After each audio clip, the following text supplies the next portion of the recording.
문과 남자도 그렇고 남자라고 붙이는 게 것만으로도 그들에게 말할 자격을 주어주는데 그렇지, 이제 여자들만 나오는 콘텐츠들은 뭐 노는 언니, 뭐뭐 하는 언니 그런 식으로 언니가 언니가 돼야지만 이제 사람들이 들어주나 아니면 언니가 어떤 자격을 의미하나? 그것도 좋죠. 그것도 좋고. 저는 하여튼 근데 같이 하면서 되게 하여튼 되게 좋은 기회다라고 생각한 거는 과학 쪽 그 최신 논문들, 그러니까 뭐랄까 중요하게 우리가 좀 이렇게 눈여겨볼 만한 연구 성과들 그런 거를 좀 들을 수 있겠다. 제가 인문사회 연구자들을 만날 때 가장 만날 때 제일 난감한 게 뇌과학에 대한 질문이 너무 대답할 수 없는 질문들이랄까? 그렇게 한마디로 대답할 수 없는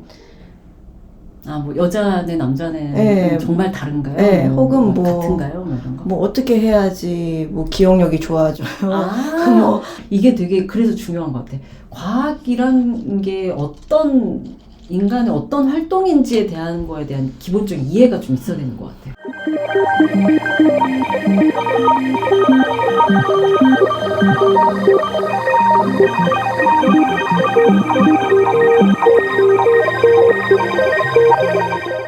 혹시 밀고 싶은 정체성이 있으세요? 제가 되게 중요하게 생각하는 저의 정체성 중에 하나는 여자. 되게 그 나의 그 준거 집단은 여성이다. 여자다. 물론 그 안에 이제 엄마도 포함되긴 하는데. 네. 무슨 우먼 이런 식으로. 저는 오늘 뭔가 안 정해지면 엑스 우먼? 약간 임의로 아직 안 정해졌.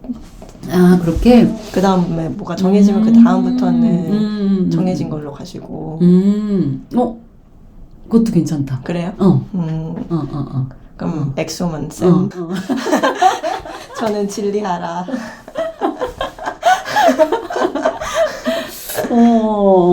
괜찮은 것 같아. 아니면 좀 더 과학을 뭔가 강조할 수 있는 쪽으로 할까? 과학 중에서 특별히 생물학 혹은 의학이 중점이 있는 거예요? 아니면 그냥 두루두루예요? 두루두루. 너무 어려워요. 그러게. 너무 과학이 방대해가지고. 뭐뭐 여는 좀 그렇지 않아요? 뭐 과기녀. 여는 전 좀 그런 것 같아요. 이럴 때 챗 GPT를 한번 사용해 볼까요? 너무 웃긴다. 퀀텀 퀸. 뭔가 현장을 중요시하면은 랩이 들어가도 괜찮을 것 같긴 하네요. 그치. 뭐 랩걸 뭐 이런 책도 있으니까. 네. 안 되면 아까 그냥 그 엑스우먼 그걸로 일단 임시로. 나 진짜 그 닉네임 할 생각은 전혀 못했네. 미리 연락을 하면서 말씀을 드릴 걸 그랬어요. 그 생각 못했네. 제가 그런 거를 잘 안 듣고 이쪽 문화를 모르니까.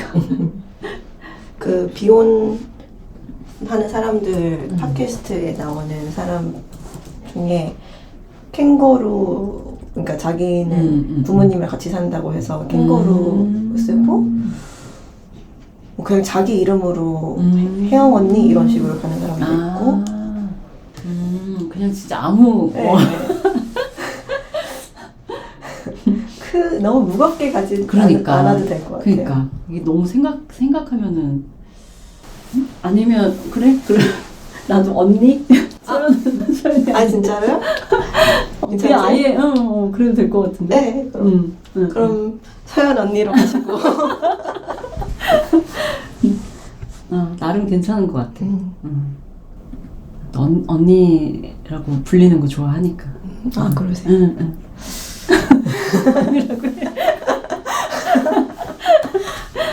제가 어제 그 팟캐스트 제목을 생각을 하면서 뭐 과정남도 그렇고 과학정책 읽어주는 남자들도 그렇고 문과 남자도 그렇고 남자라고 붙이는 게 것만으로도 그들에게 말할 자격을 주어주는데 그렇지, 이제 여자들만 나오는 콘텐츠들은 뭐 노는 언니, 뭐뭐 하는 언니 그런 식으로 언니가 언니가 돼야지만 있구나. 이제 사람들이 들어주나 아니면 언니가 어떤 자격을 의미하나 그렇게 생각이 들어서 근데 또 가끔씩 뭐뭐 여자도 있단 말이에요. 뭐 여자 둘이 살고 있습니다. 그런 책도 있고 뭐뭐 여자는 되게 선언적으로 느껴지더라고요. 그래서 어제 그런 생각을 했어요. 아, 언니여야지 우리가 뭔가 마이크를 주나 아니면 말할 자격이 있다고 느끼나 그런 생각을 잠깐 했었어요. 약간 그게 되게 다른 것 같아. 여자하고 남자를 붙였을 때의 그게 그치 똑같이 문과 남자 했을 때랑 문과 여자 했을 때랑 여자는 워낙에 무슨 여 막 이런 걸로도 하도 많이 쓰니까 약간 그 폄하하거나 막 그럴 때 그렇게 생각하면 또 언니가 괜찮을까? 뭐 문제 될 건 없어요. 조연 언니. 아유 뭐 이두저도 진짜 왜냐면 이게 의미를 자꾸 부여하려고 하니까 점점 이제 무거워지는 거야. 막 과학, 여성 막 이런 걸 얘기하는 사람이니까 막 하기 시작하니까 그래서 그냥 어차피 그리고 내가 이거를 뭐 아예 뭐 가명으로 하고 그러니까 거의 익명이다시피 나랑 관련 짓지 않고 그냥 할 것도 아니고 어차피 그냥 뭐 내가 하는 거 다 얘기할 거면 그냥 이름 들어가도 좋아요. 그럼 오늘은 네. 앞으로 뭐 하고 싶은지 네, 아까 네. 좀 얘기했던 거 해서 조금 더 그거를 조금 더 구체화시키고 제가 가지고 있는 문제의식을 살짝 적어놨거든요. 이 두 개가 그 과학 연구자와 해보고 싶은 주제들 중 핵심인 것 같아요. 그래서 제가 그 캠브리지에 갔던 이유도 이 두 개인데 저는 그러니까 과학이 다양한 과학이 있잖아요. 제가 했던 과학은 그냥 실제 뭐 사람의 몸을 있는 그대로 규명하고 더 정확히 관찰하고 그런 종류의 과학을 했는데 뭐 제 친구들은 뭔가를 만드는 것을 좋아하는 과학을 하는 사람들이 있고 혹은 manipulate 혹은 intervention을 하는 뭘 찔러봐서 이게 어떻게 변하나 그런 걸 좋아하는 사람들이 있잖아요. 근데 저는 이제 그냥 자연을 있는 그대로 규명하는 것이 제가 선호하는 과학 스타일인데 이런 걸 하다 보면은 뭐 확실히 알 수 없는 있는 것이 없다라는 그런 쪽으로 자꾸 귀결이 되기도 하고 또 특히나 뇌과학을 하다 보니까 그 심신 마인드 바디 프로블럼을 저희가 이렇게 아무리 상상력을 발휘해봐도 그것을 해결할 수 있는 방법이 없다고 보여지거든요. 그럼에도 불구하고 어떤 상관관계는 계속 관측이 되고 근데 그게 또 얼마나 reliable 한지는 제가 또 주제고 해서 그런 그 문제의식이 하나 있고 또 윤리는 제가 이제 여성 몸의 연구를 하기 시작을 하면 제가 의도하지 않아도 그럼 이건 남자랑 다른 게 뭐야? 만약에 그 질 내 미생물을 연구를 해요.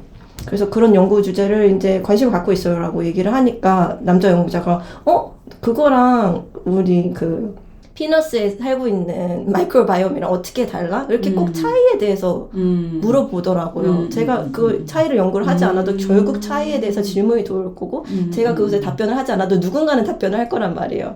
그럼 그 차이를 어떻게 해석을 할 것인가 사람들이. 기존에는 여성과 남성은 뇌 사이즈가 달라가지고 여자가 그렇게 뭐 무식한 거다 이런 식으로 이제 미소지닉한 결론으로 도달했잖아요. 그걸 어떻게 피해 갈 것이냐, 차이를 어떻게 설명을 할 것이고 어떻게 받아들일 것이냐, 그것에 대한 딜레마가 있거든요. 이 성차를 어떻게 볼 것이냐? 그쵸? 이거 너무 좋다. 그래요. 왜냐면 나도 이거 완전 관심 있는 주제인데 제가 저거를 저는 약간은 잠정적인 저만의 답을 가지고 있기는 해요. 성차를 원인으로 보는 걸 안 하면 될 것 같아. 저는 성차의 문제가 대부분 다 그거라고 생각하거든요. 자꾸 그걸 원인으로 보니까. 그러니까 뇌가 다르다라고 하면 뇌가 다르니까. 근데 특히 이제 여기서 중요한 거는 그러니까 두 가지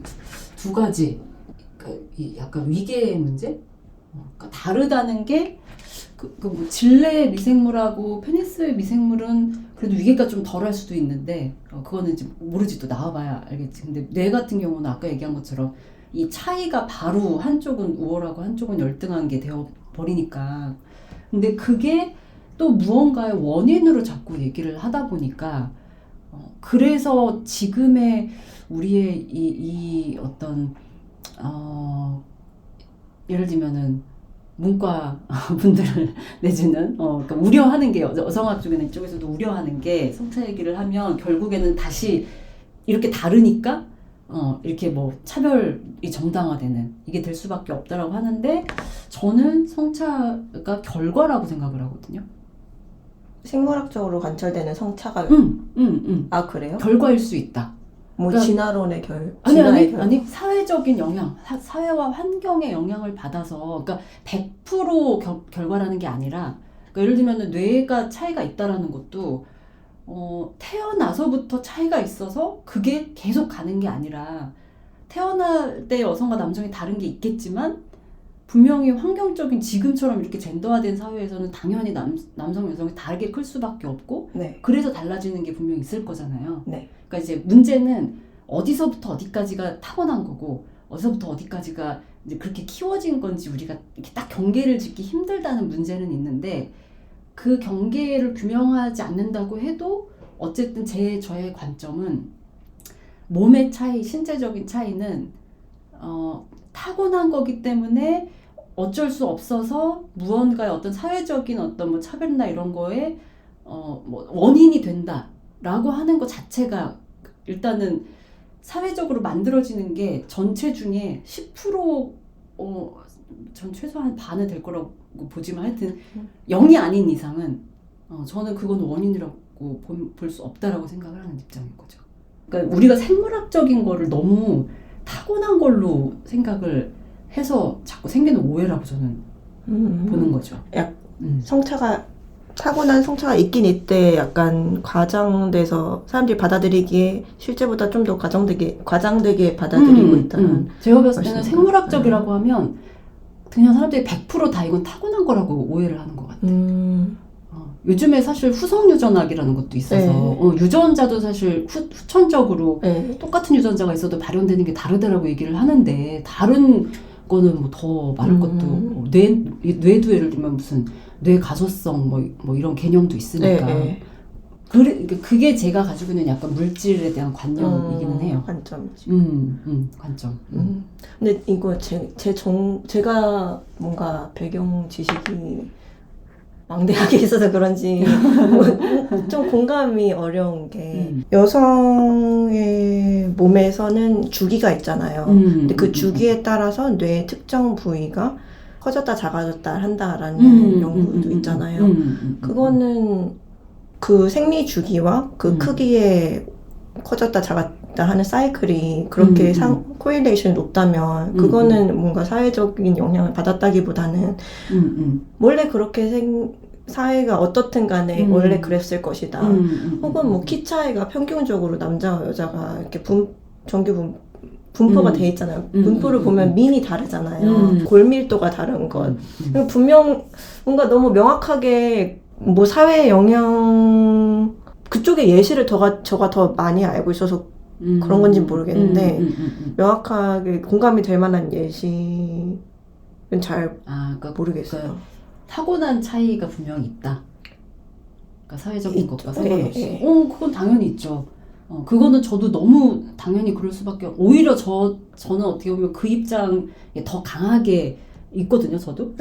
왜냐면 이 사회 구성주의를 제가 너무 싫어하는 이유는 이게 물질이 물질만의 작동 원리가 있고 그 힘이 있어서 뭐랄까 활성이랄까 그 작용 원리가 있기 때문에 아무리 사회적으로 내가 막 갑자기 막 호르몬이 다 멈추게 하는 무슨 뭐 이런 거를 해도 안 될 거라고 저도 생각을 해요. 그러니까 그런 점에서는 똑같아요. 분명히 그 몸이라는 어떤 이 생물학적인 존재가 가지고 있는 고유의 활성이 있기 때문에, 그러니까 호르몬에 따라서 뇌의 어떤 부위가 활성화되고 하는 것 자체를 부인한다기보다는 그런 거죠. 그러니까 호르몬의 변화라는 거는 분명히 환경 영향을 받는 거니까. 그러니까 그 정도는 충분히 사회적인 영향을 받는 걸로 설명을 할 수 그쵸. 있는 건데, 지금은 그러니까 이게 좀 어떤 거는 과하게 타고난 거가 아니라 우리가 바꿀 수 있다라는 게 과하게 강조되는 경우가 있고, 또 어떤 경우는 또 반대의 경우가 있는 것 같아. 그러니까 아까 제가 얘기한 거는 모든 생물학적인 차이는 사회적으로 구성된다 라는 식으로 제가 얘기를 했잖아요, 처음에. 네, 그래서 이제 닉네임 뭐였지? 진리하라. 진리하라.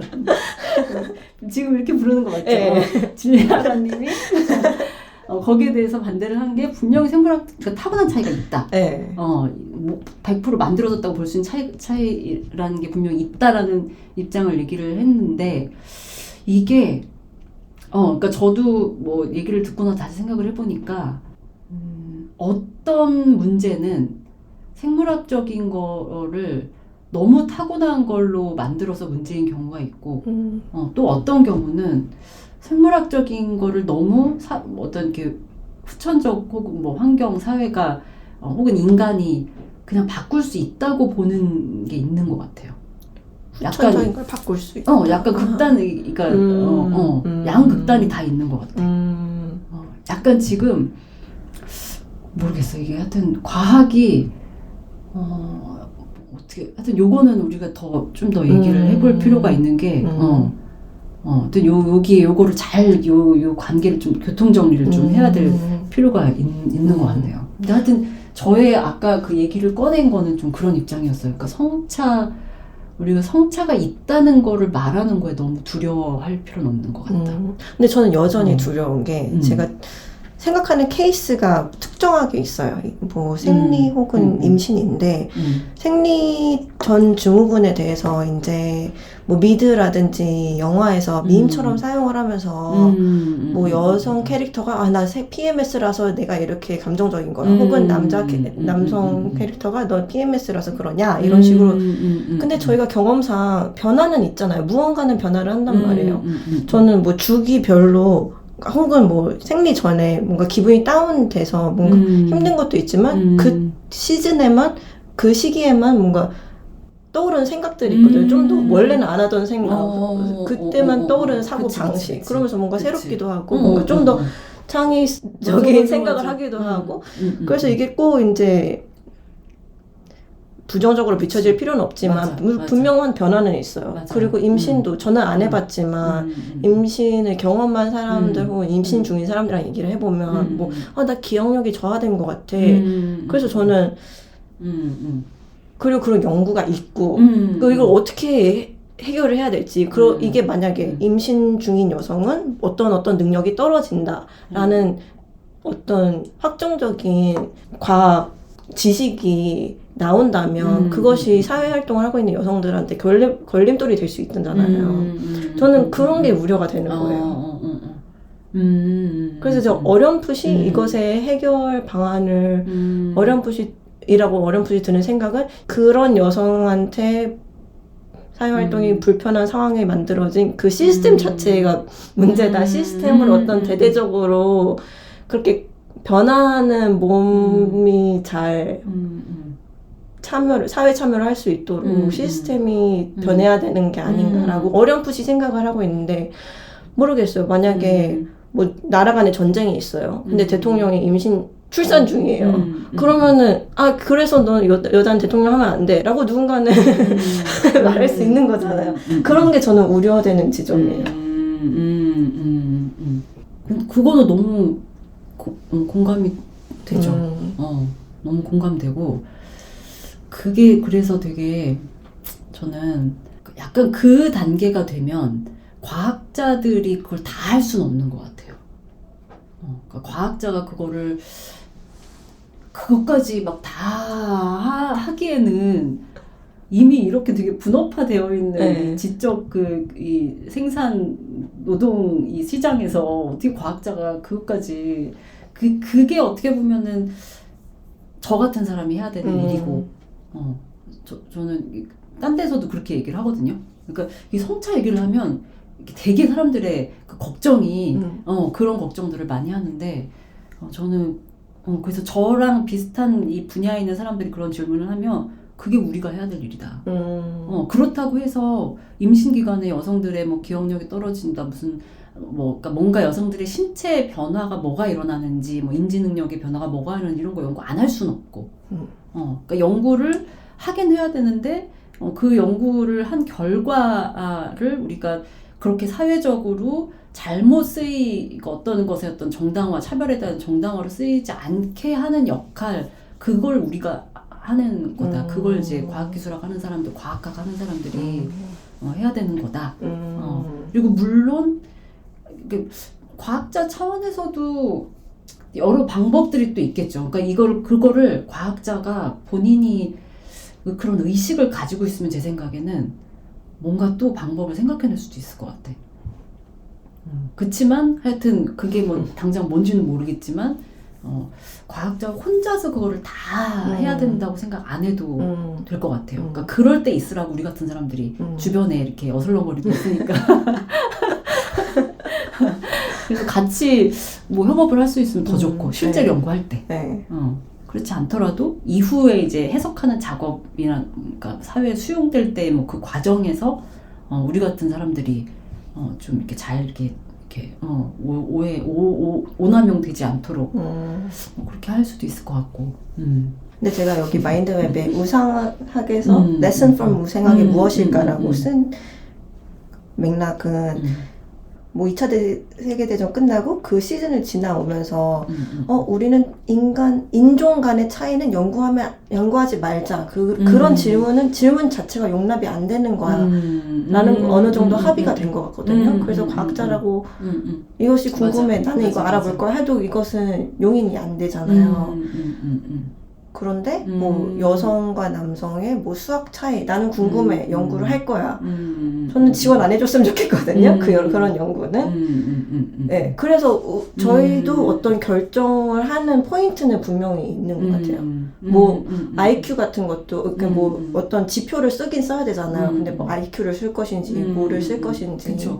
각 지표의 역사적인 맥락도 있고 물론 그걸 다 공부할 건 아니지만 그러니까 우리의 역할 중에 그것도 있는 것 같아. 예를 들면 과학 연구들이 되게 많을 텐데 그 중에 아까 얘기한 것처럼 똑같이 뭐 임신한 여성들 뭐 호르몬 변화 연구를 하더라도 어떤 연구들은 이거는 문제가 있다. 아까 그 인종 그런 것처럼 또 어떤 연구는 그렇지 않을 수 있고. 그러니까 제가 그 빨간 책에서도 계속 얘기를 한 게 이게 그렇다고 연구를 안 하게 되면 이제 이게 방치가 되는 거잖아요. 지식의 영역에 못 들어오게 되면 그거를 누군가는 예를 들면 임신한 여성들 자꾸 기억력이 떨어지는데 막 이거를 누군가 그냥 개인의 그걸로 괴로움으로 그냥 뭐 누가 그거 가지고 뭐라고 해도 그냥 할 말도 없고 근데 이제 그걸 지식의 영역에 들어오게 되면 어쨌든 누군가는 그런 연구를 근거로 해서 아까 얘기한 것처럼 이런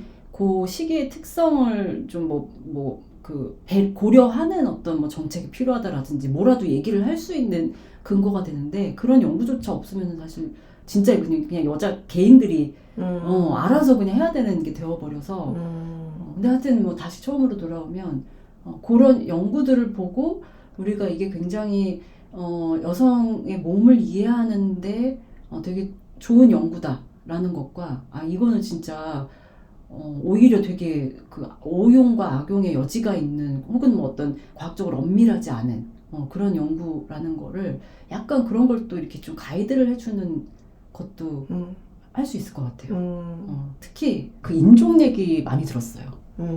저도 제가 이제 성차 얘기하고 막 특히 그 뭐 젠더 혁신 이런 거 얘기하고 하면 진짜 딱 항상 그 질문들을 하는 것 같아. 인종 차이는 이제 약간은 좀 금기시 될 정도인데 왜 성차 연구 성차를 적극 도입해서 연구를 하라고 하냐 좀 약간 위험한 것 같다. 그러니까 오히려 다시 또 애써 이렇게 좀 잠재워놨던 생물학적 결정론 막 이런 게 다시 돌아오는 거 아니냐 그런 얘기를 많이 하더라고요. 근데 저는 사실 인종에 대해서도 좀 그런 입장이긴 하거든요. 그러니까 인종은 사실 그 성하고는 저는 좀 뭐랄까 약간 좀 차원이 다른 것 같기는 한데 완전히 동일하게 인간의 뭐 차이 중에 하나가 성이고 하나가 인종이다 이렇게 놓을 수 있는 문제는 아니라고 저는 생각은 하는데 기본적으로는 인종에 대해서도 저는 약간은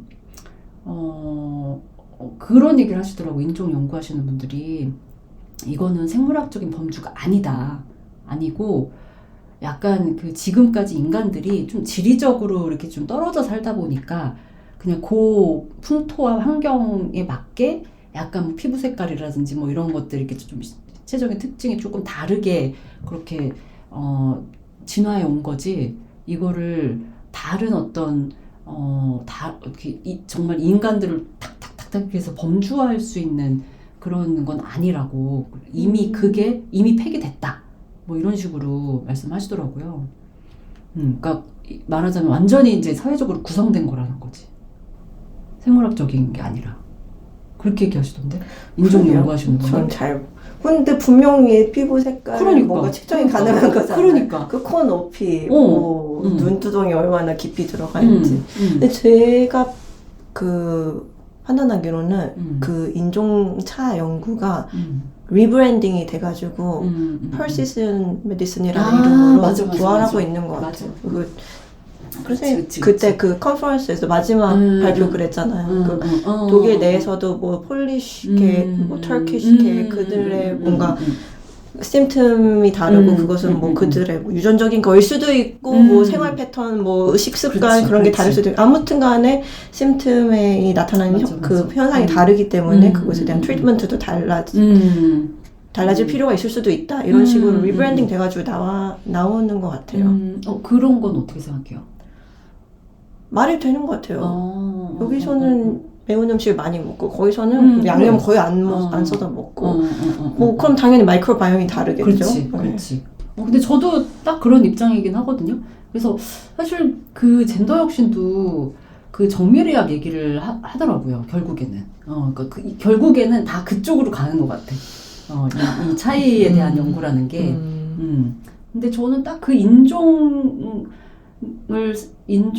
지금 얘기한 대로 그게 저는 되게 생물학적인 차이라고 생각을 해서 저는 인종이 완전히 사회적으로 구성되는 거다 이렇게 돼버리면 갑자기 막 그런 거 있잖아. 뭐 피부 두께도 다를 수 있고. 그러면 왜 제가 예전에 본 연구 그런 것도 있었는데 무슨 뭐 심전도 측정, 산소포화도 뭐 이런 거 측정하느라고 이런 데다 이렇게 해놓는 것도 뭐 백인 피부 기준이라서 흑인들은 잘 감지를 못하고 막 이런 그러니까 그런 거를 잘 하려면 차이를 연구할 수밖에 없는. 그러니까 그게 어려워요. 그 차이 이것저것 알아보다가 결국 뭐 수학 못하네 이렇게 되는 거잖아요. 그치. 그러니까. 근데 저는 하여튼 지금은 너무 두려움이 되게 큰 것 같아. 그래서 저는 원래는 인지 능력은 제외하고 그 모든 것은 다 하자 이런 식으로 결론을 내리려고 그랬어요. 근데 그 임산부들이 정말로 기억력 저하를 겪는다면 그것도 들어가야 되는 거잖아요. 그렇지. 나 그것도 봤는데 그 피임약이 인지 능력하고 그래요? 관련되어 있다. 저는 우울증이랑 뭐 그거밖에 못 봤어요. 그래서 거기 제가 본 연구는 저는 너무 재밌었는데 그러니까 피임약에 부작용하면 보통 무슨 뭐 그런 거 있잖아요. 뭐 자궁 뭐 무슨 유방암 뭐 이런 거에 뭐 발병률이라든지 그런 쪽으로만 생각을 하는데 그 얘기는 뭐냐면 피임약을 먹었을 때 부작용이 딱 정확하게 그 재생산에 얼마나 영향을 주느냐. 그러니까 소위 말하는 그 여성의 몸, 남성하고 공통적으로 가진 거 말고 여성만이 가지고 있는 기관에 어떤 영향을 주느냐로 너무 축소돼서 얘기를 하고 있는데 그 호르몬이 그렇게까지만 영향을 줄 리가 없다. 뇌에도 분명 영향을 주고 그래서 이게 인지 능력에도 영향을 줄 수 있다. 뭐 이런 얘기를. 그러니까 그게 뭐 얘기하다 그랬더라? 그 드볼리나 로이라고 그 몰레큘러 페미니즘 그 내가 그 책에서 봤었나? 근데 그분이 본인이 연구를 한 게 그런 거라고 얘기를 했었어요. 예전에는 이 뇌의 뭐 어디 시상하부 뭐 이런 이것과 나머지 기관들이 약간 되게 위계적으로 여기서 이렇게 막 쫙 내려보내는 것처럼. 근데 그렇게 되면 피임약이 여기 이렇게 올라가게 영향을 미칠 수가 없는 거지. 그 이론에 따르면. 근데 자기는 이제 이게 상호적인 거라고 생각을 해서 연구를 해봤더니 약간 이제 여기에 변화가 이렇게 올라가는 거가 실제로 보였다. 뭐 이런 연구였던 것 같은데. 네, 에스트로겐 리셉터가 뭐 뇌 뉴런에 있다 뭐 맞아, 그것이 맞아. 획기적이었던 것이다. 그런 식으로 저도 읽었던 것 같아요. 네. 그러니까 이게 되게 참 그런 게 아까 우리 처음 얘기했던 그 생물학적인 거를 타고난 거라고 생각하는 이게 되게 하여튼 사안에 따라 되게 성차에 대한 더 많은 논의는 To be continued. 제가 성형 연구자니까 성형 연구에 대해서 얘기를 하자면 성형 연구에 대해서는 대체로 어떤 연구가 많냐면 이 여성들이 왜 성형 수술을 하는지 그러니까 되게 이데올로기적인 그런 연구들이 되게 많아요. 네. 그렇지 이 사람들이 실제로 성형 수술을 하는 경험이 어떤지 이들이 어떤 성형을 하는 뭐 왜 하려고 하는 목적이 있었을 텐데 그게 과연 성형 수술을 함으로써 그 결과가 정말 그러했고 이 사람들의 경험 자체가 어떻고 그럼 그걸 경험한 사람들이 과연 이 수술에 대해서는 그러니까 그들이 어떤 그 수술에 대한 이야기를 그 전혀 이야기의 주체가 아니거든요. 주체는 아니고 성형에 대한 이야기를 한 사람들은 그러니까 말하자면 이 성형 수술이라는 거는 사회가 이제 일종의 조장을 하는 거죠. 그런 어떤 여성들의 외모를 중요하게 생각하는 사회에 여성들이 살다 보니까 수술을 하는 거다. 거기까지. 그 이후는 사실 연구가 없어요. 그러니까 성수를 하기로 선택한 것까지만 연구가 많이 됐고 네. 왜 선택하는가. 근데 선택 후에 이들이 어떤 경험을 했고 그 이후에 뭐 삶은 어떻고에 대해서는 연구가 없다. 근데 그렇게 되는 이유가 뭐냐면 사회 구성자주의자라고 사실 이거는 제가 이렇게 아주 뭉뚱그려서 얘기를 하는 거라 물론 그러니까 사회 구성주의자이지만 나는 그렇지 않아라고 얘기하는 사람들 분명히 있겠지만 제가 이제 그 어떤 하나의 그냥 약간의 그 패턴으로 본다면 사회 구성주의자들에게 중요한 거는 그 물질 그 자체는 아닌 것 같아요. 관심사는. 생물학 그 자체도 아니 언어로 구성된 거고 뭐 사회적으로 만들어진 거고 이렇게 돼버리면 사실 그 물질 자체가 어떻게 변화하고 그 걔가 어떤 뭐 활성을 가지고 있고 어떤 저항을 가지고 있고 사실 그거는 별로 중요하지 않게 되는 거죠. 근데 그런 연구는 실험실에서 이루어지는 연구잖아요. 맞아요. 맞는데 네. 그러니까 저는 약간 그거에 가운데쯤에 있는 연구를 하고 있다고 생각을 하고 네네. 그게 되게 중요하다고 생각을 하는 입장인 거죠. 네. 그러니까 지금 얘기를 되게 잘한 게 지금까지 사실 물질 뭐 생물학에 대해서는 사실 관심을 안 둘 수밖에 없는 게 이거는 이미 연구하는 사람들이 의학자들과 과학자들과 생물학자들이 이미 생물학 연구를 하고 있으니까 굳이 뭐 사회구성주의 뭐 이런 거를 붙이는 이렇게 인문사회학자들이 이 연구를 할 필요가 없었던 거죠. 저는 그게 약간 이게 약간 딱 그런 식으로 약간 뭐라 그러지? 이거 뭐 분업화 되어 온 거에 그 자체에 대한 문제의식인 것 같아요. 그리고 제가 거기에서 아까도 얘기한 것처럼 성형에 대한 연구들은 많지만 성형을 경험한 사람들이 그 목소리를 내는 그러니까 그들이 어떤 주체가 되는 연구가 없다는 거에 대한 문제의식이 요 분업화의 딱 그 가운데에서 가능할 수 있는 연구? 그래요? 라고 생각을 하는 거죠. 왜냐면 그 몸을 가진 사람들이 수술을 직접 한 사람들이니까. 그러니까 그 사람들 입장에서는 물질적인 변화라는 게 과학자들이 랩에서 연구한 식으로 자기 몸을 그렇게 연구할 수도 없는 거고 네. 그런 변화하고는 또 다른 종류의 변화겠죠. 예를 들면 과학자들이 뭐 호르몬, 뭐 수치 뭐 이런 걸 연구한다든지 이런 거랑 실제로 그 요법 그 받는 사람들이 그거를 이제 경험을 통해서 느끼는 거랑은 저는 다른 종류의 지식이 나올 수 있다고 생각을 하는 거거든요. 그러니까 그렇다고 또 이쪽 완전 제가 사회 구성주의라고 아주 그냥 통칭해 버리는 이쪽은 외부 그러니까 당사자성이 없는 상태, 그러니까 꼭 당사자일 필요는 없는데 그런 관점을 가진 연구가 아니면 지금까지는 좀 그런 것 같아요. 예를 들면 성경 같으면 이렇게 외모지상주의 사회가 문제다 이렇게 돼버리는 거지. 그러니까 사회에 대한 비판. 과학자들은 막 이제 뭐 예를 들면 의학자들은 뭐 어떤 뭐 수술했더니 뭐 유착이 일어났고 뭐 이런 연구를 하겠죠. 근데 이 둘로 딱 구분되어 있는 거를 저는 이제 좀 더 만나면 이게 이렇게 약간은 연구자들 사이에서 협업이 일어나면 더 좋고 그러니까 형태는 여러 가지인 것 같아요. 근데 제가 할 수 있는 종류의 연구는 당사자로서 그 사이에서 약간 물질적인 변화도 얘기를 하고 이 사회에서 어떤 여성으로서 그 수술을 하게 된 거에 대한 얘기도 하고 라는 거를 이제 같이 하는 거에 저는 제 연구에 의미가 있다고 생각을 하는 거거든요. 그러니까 뭐랄까 하여튼 분업을 깨는 조금은 더 알게 된 것 같아요. 그러면 그래서 네 그래요. 또 제안할 컨텐츠 주제가 있을까요? 주제 혹은 컨텐츠? 논문 리뷰 같은 거를 해줄 수도 있고 뭐 그거는 이제 그 진리아라님 분야의 논문일 수도 있고 아니면 제 쪽에 좀 더 이렇게 약간 인문사회학적, 과학기술학적인 그런 약간 최신 논문들을 읽어주고 좀 약간 이렇게 해설하면서 뭐 이런 걸 할 수도 있고 제일 또 흔하게 하는 거는 뭐 책에 대해서 얘기할 수도 있고 하나의 책을 놓고 같이 얘기할 수도 있고 일단 그 정도?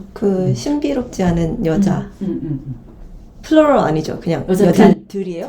플러럴이에요? 그러구나.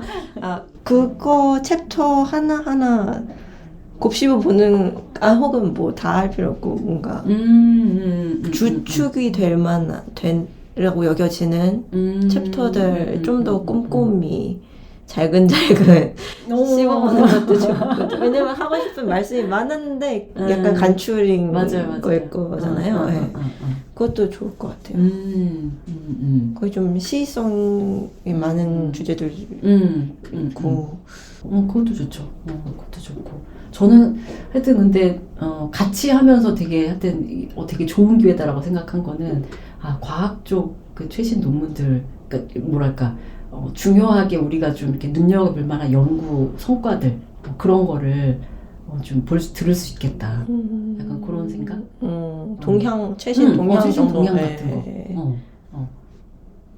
그래서 되게 반가웠어요. 그러니까 오히려 저는 지금 단계에서는 막 어떤 무슨 우리가 페미니스트 관점 아니면 여성학 막 이런 거보다는 저는 과학 내용을 좀 아는 게 중요하고 이 연구가 어떻게 되고 있는지 그런 거를 알려주고 싶은 마음 혹은 제가 또 알고 싶은 마음 그래서 아까도 계속 막 생물학자들은 어떻게 생각하냐 막 이렇게 물어본 게 그런 걸 너무 그런 게 오히려 지금 저는 되게 궁금하고 제가 인문사회 연구자들을 만날 때 가장 만날 때 제일 난감한 게 뇌과학에 대한 질문이 너무 대답할 수 없는 질문들이랄까? 그렇게 한마디로 대답할 수 없는 뭐 여자네 남자네 정말 다른가요? 네, 혹은 같은가요? 뭐 이런 거. 뭐 어떻게 해야지 뭐 기억력이 좋아져요? 그런 거. 뭐 약간 정말 치매는 왜 생겨? 모르죠 나도. 근데 TV에 나와서 그것에 대해 어떤 뭔가 전문가의 자격을 가지고서 되게 듣기에 편한 말들을 하는 전문가들은 또 있잖아요. 그러면 약간 근데 그렇게 쉽게 말할 수 있는 것들이 아닌데 혹은 예를 들어서 좋은 유명한데 교수가 TV에 나와서 듄의 피질이 두꺼우면은 뭐 좋은 거고 이 구역이 얇으면 좋은 거고 나쁜 거고 이런 되게 단정적인 말을 할 때 저는 정말 저런 말도 안 되는 소리를 하나 그렇게 느끼거든요. 그리고 또 뇌가 이런 의학 MRI를 사용한 뇌과학 연구는 아직 너무 젊다고 느껴져요. 그리고 거기서 그 연구 자체가 되게 이해관계가 그 MRI를 만드는 회사도 있고 그 의학 쪽에서는 어떤 결과를 만들어야만 하는 시스템이고 그리고 그 p-value 해킹도 있잖아요. 디퍼런스가 없으면은 발표를 안 하고 그렇기 때문에 지금 맞아, 우리가 맞아. 뇌과학 맞아, 교과서에서 맞아. 배우는 것들이 맞아. 저는 100% 신뢰하지 않거든요. 지금 최신이라고 나오는 연구들도 신뢰하지 않아요. 저는 오히려 오래된 연구 혹은 reproduce 된 연구를 신뢰를 해가지고 그런 점이 좀 항상 소통을 하는데 어려움이 있었고 네, 그래서 그런 간극을 좀 채울 수 있으면 좋을 것 같아요. 네. 저도 그 신비롭지 않은 여자들 책 쓸 때 그런 게 좀 고민이긴 했어요. 사실 연구는 찾아보면 이런 연구도 있고 저런 연구도 있고 하기 때문에 그러니까 저조차도 약간 봐봐 이런 연구가 있으니까 우리는 이렇게 생각해야 돼 라고 하는 것처럼 보이지 않을까. 뭐 그리고 실제로 그런 것도 좀 있고. 그러니까 예를 들면 제가 맨 앞에 썼던 그 뭐 난자, 정자, 뭐 수정 이것도 사실 뭐 2022년에 나온 뭐 최신 과학이다라고는 하지만 그게 또 잘못하면은 사람들이 이제 과학이라는 거를 이해를 할 때 사실 뭐 이게 뭐 최신 연구라고 해서 그게 사실 제일 좋은 연구라거나 그 분야에 이게 진리는 아닌 거니까 똑같은 사안에 대해서 비슷한 주제에 대해서 또 다른 연구도 있을 수 있고 그래서 그런 어떤 논문을 그 과학 논문 원문을 보고 얘기하려고 노력을 했는데 그게 또 자칫 잘못하면 최근에 나온 거면 다 맞는 얘기고 뭐 이렇게 옛날 과학은 또 틀리고 약간 이런 식으로 보일 수도 있겠다 좀 그런 걱정을 하긴 했어요.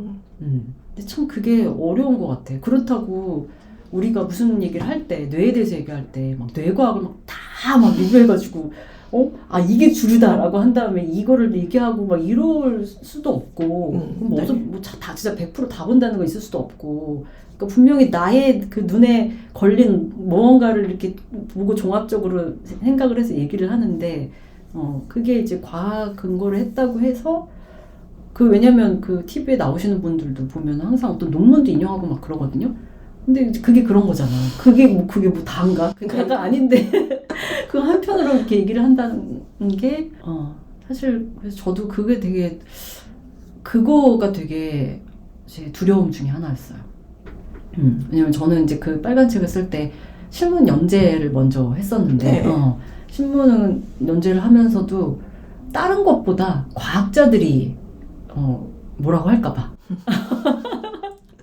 그리고 너무 하나 보고 그 얘기 아니야 막 이러면서 이거 다 보고 뭐 이거 봤냐 막 이러면 그러면 진짜 나는 할 말이 없으니까 이제 결과적으로는 어떠셨어요? 결과적으로는 사실 아무도 그런 거는 뭐라고 관심이 하지 않고 뭐라고 하지 않고 근데 그게 진짜 너무 웃긴 게 관심이 없어. 그리고 그걸 접했더라도 그리고 그 자기가 동의를 하지 않더라도 거기에 굳이 나서서 저도 뭐 뇌과학자가 TV에 나와서 뭐라고 했다고 가가지고 막 이러지 않잖아요. 맞아. 굳이 거기서 내가 싸우면서 에너지를 쓰고 그럴 필요가 없으니까. 그러니까. 약간 과학자들 특징인 것 같아요. 약간. 맞아. 근데 또 그렇게 얘기 안 하면 또 할 수 있는 게 이거 없으니까 얘기하고 또 계속 덧붙여야지. 이게 뭐 다가 아니다 뭐 라든지 아니면 아까 얘기한 것처럼 이제 과학이란 거는 그러니까 이게 되게 그래서 중요한 것 같아. 과학이란 게 어떤 인간의 어떤 활동인지에 대한 거에 대한 기본적인 이해가 좀 있어야 되는 것 같아요. 제가 그 과학 커뮤니케이션에 대해서 가지고 있는 불만 중에 하나거든요. 과학 커뮤니케이션이 주로 과학 내용을 전달하다 보니까 과학 내용을 어떻게 하면 좀 쉽고 재밌고 막 이렇게 하다 보니까 그 막 양자역학 원리 설명해주고 막 이런 거에 너무 뭐 생명의 본질을 막 이렇게 재밌게 설명해주고 막 이런 거에 너무 경도되어 있고 과학이라는 이 지식 체계와 이 과학이라고 불리는 제도 그리고 이게 어떤 이 프랙티스로서의 과학이라는 게 어떤 건지에 대해서 오히려 너무 얘기를 안 하는 거죠. 그리고 끽하면 그러니까 기껏 한다는 얘기가 과학자도 인간이니까 뭐 이러면서 이제 과학도 뭐 틀릴 수도 있고 뭐 편향될 수도 있고 이러는데 저는 그것도 되게 그런 얘기도 되게 하고 싶어요. 그래서 제가 사실 신비롭지 않은 여자들은 그런 류의 책은 아니지만 다른 책 이제 겸손한 목격자들이라고 하는 다른 책에서 사실 하고 싶었던 게 되게 그런 거거든요. 그러니까 예를 들면 실험실 연구라든지 이런 거를 통해서 제가 이제 현장 연구를 되게 중요하게 생각하는데 뭐 실험실 현장 연구, 뭐 병원 현장 연구, 이런 식으로 의학, 과학, 뭐 공학 뭐 이런 지식이 만들어지고 실제로 어떤 뭐 수술도 이루어지고 뭔가 하든 뭐 아니면 인공물이 개발되고 하는 그 현장의 얘기를 들려주는 게 사람들로 하여금 일단 과학이라는 게 이런 거구나 라는 거를 그걸 먼저 그게 이렇게 깔려있는 상태에서 과학 지식을 얘기를 해줘야 아까 우리 진리하라님 얘기한 것처럼 논문 얘기 하나 했다고 해서 이게 100% 진짜 다 이게 무슨 뭐 진리가 아니다 라는 거는 잘못 얘기하면 또 어떻게 되냐면 과학자들도 다 그냥 다 진리도 아닌 얘기를 막 한다 이렇게 또 이게 또 돼버리니까 그 미묘한 그 정말 100% 정말 고정불변, 영원불멸한 진리는 아닌데 굉장히 믿을 만한 그러니까 지금 인간이 저는 그렇게 생각하거든요. 진리는 아닌데 절대불변의 진리는 아닌데 인간이 만든 지식 중에 저는 가장 믿을 수 있는 지식이라고 생각을 하는 거예요. 근데 그거를 딱 이해한다는 거는 무슨 막 이렇게 철학적인 논의나 뭐 막 아니면 그냥 이건 그래라고 서론적으로 얘기하는 거보다 실제로 과학 연구가 어떻게 이루어지고 이런 거를 좀 알아야 진짜 그 미묘한 그거를 이게 감지를 할 수 있는 것 같아요. 그게 뭐 과학자가 사실 진짜 더 잘 아시겠지만 과학자들이 무슨 뭐 머리로만 하는 게 아니니까 사고 실험으로 하는 논문 쓰는 게 아니라 그 막 여러 장비와 그 물질들과 어떤 때는 약간 이게 100% 내가 이게 어떻게 이 실험이 잘 됐는지 100% 알 수 없다고 해도 결과 나올 수도 있는 거고 막 이런 것들을 이해할 수 있는 그 뭔가가 너무 없는 것 같아요. 지금의 과학 커뮤니케이션에서는 그 부분은 사실 이렇게 좀 빠져 있는 것 같고 내용에만 초점을 맞추고 있고 좋은 것 같아요. 그 지점을 좀 하이라이트 하는 것이. 제가 과정남 팟캐스트 과학기술 정책 읽어주는 남자들 그 팟캐스트를 재밌게 들었던 이유도 뭐 뉴스에 한 줄 나오고 혹은 뭐 깨끗하게 정돈된 논문에 쓰여져 있는 글이 아니라 진짜 그들이 어떻게 그 메시한 상황을 처리를 해석을 하고 깔끔한 지식으로 만들어냈는지 거기를 알 수 있어서 흥미롭게 들었거든요. 그렇지. 맞아. 과정남이 좀 그런 그나마 이렇게 지식 이렇게 뭐 최신 지식 전달보다는 연구 현장 얘기를 약간 이제 그 연구자들을 직접 이렇게 불러서 그런 거를 좀 얘기를 했던 것 같긴 해요. 그래서 그 당신의 데일리 하루 일과가 어떻게 되냐 이런 식으로 질문을 하면 이제 좀 더 그려지게 묘사가 되잖아요. 맞아. 그게 좋았던 것 같아요. 그러면 이게 대략 우리 팟캐의 그 식견이 높으시네. 진리하라님이 대략의 앞으로의 어떤 일정, 스케줄, 예를 들면 뭐 이게 빈도. 그 학기와 방학을 나눠서 하는 게 어떠실까요? 좋아요. 그렇죠. 그래서 학기 중에는 좀 더 텀을 좀 길게 두고 방학 중에는 좀 더 자주라봤자 2주? 2주? 맞아요. 그럼 일단 끊어 놓을까요?